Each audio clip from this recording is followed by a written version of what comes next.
বিশ্বব্যাপী কোভিড মহামারীর দাপট এখন আগের মতো নেই। তবে কোভিডের উৎপত্তিস্থল হিসেবে এখনও অনেকে সন্দেহের চোখেই দেখে চীনকে। করোনা ভাইরাস কি তৈরি করেছিল চীন? কোনো গবেষণা করতে গিয়ে দুর্ঘটনাক্রমে ছড়িয়ে পড়েছিল এই ভাইরাস, নাকি এটি ছিল চীনের তৈরি করা একটি জৈব অস্ত্র? এসব নিয়ে এখনও রয়েছে নানা বিতর্ক।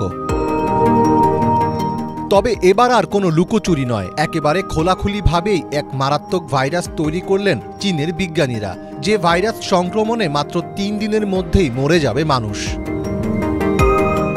চীনের হেবেই মেডিকেল ইউনিভার্সিটিতে হয়েছে এই গবেষণা। ইবোলা ভাইরাসের অনুকরণে ইবোলা ভাইরাসের বিভিন্ন উপাদান ব্যবহার করেই এই সিনথেটিক ভাইরাসটি তৈরি করা হয়েছে। যদিও চীনা বিজ্ঞানীদের দাবি কোনো জৈব অস্ত্র তৈরির লক্ষ্যে নয়, ভাইরাস ও অন্যান্য রোগ জীবাণু সম্পর্কে আরও জ্ঞান অর্জনের লক্ষ্যেই এই সিনথেটিক ভাইরাসটি তৈরি করা হয়েছে। সায়েন্স ডাইরেক্ট পত্রিকায় এই গবেষণার ফল প্রকাশ করার পরপরই বিভিন্ন মহলে বিতর্ক সৃষ্টি হয়েছে। এই ধরনের গবেষণা বিশ্বব্যাপী মহামারী ডেকে আনতে পারে বলে মনে করছেন অনেক বিশেষজ্ঞ।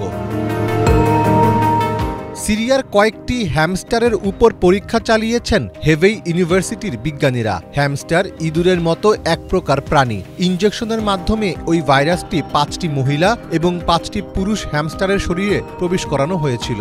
মানব ইবোলা রোগীদের মতোই গুরুতর উপসর্গ দেখা যায় হ্যামস্টারগুলোর শরীরে। ধীরে ধীরে তাদের শরীরে বিভিন্ন অঙ্গ প্রত্যঙ্গ অকেজো হতে শুরু করে। কিছু কিছু হ্যামস্টারের চোখেও সমস্যা দেখা দেয়, তাদের দৃষ্টিশক্তিও ক্রমশ দুর্বল হয়ে যায়। এভাবে ৩ দিন থাকার পর সবগুলো হ্যামস্টারই মারা যায়।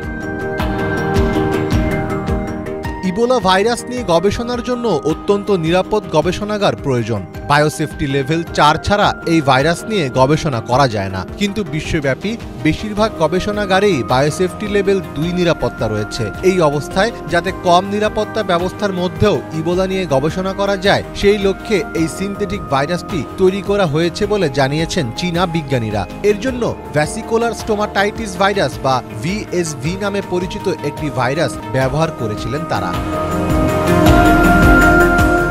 ইবোলার চিকিৎসায় এই গবেষণা কাজে লাগলেও এর নৈতিক এবং নিরাপত্তাগত বিষয় নিয়ে উদ্বেগ তৈরি হয়েছে।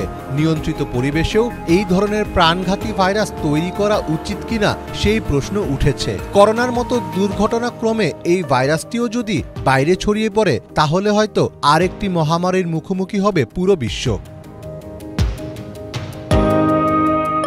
মীর ফজলে রাব্বি, বাংলা ভিশন।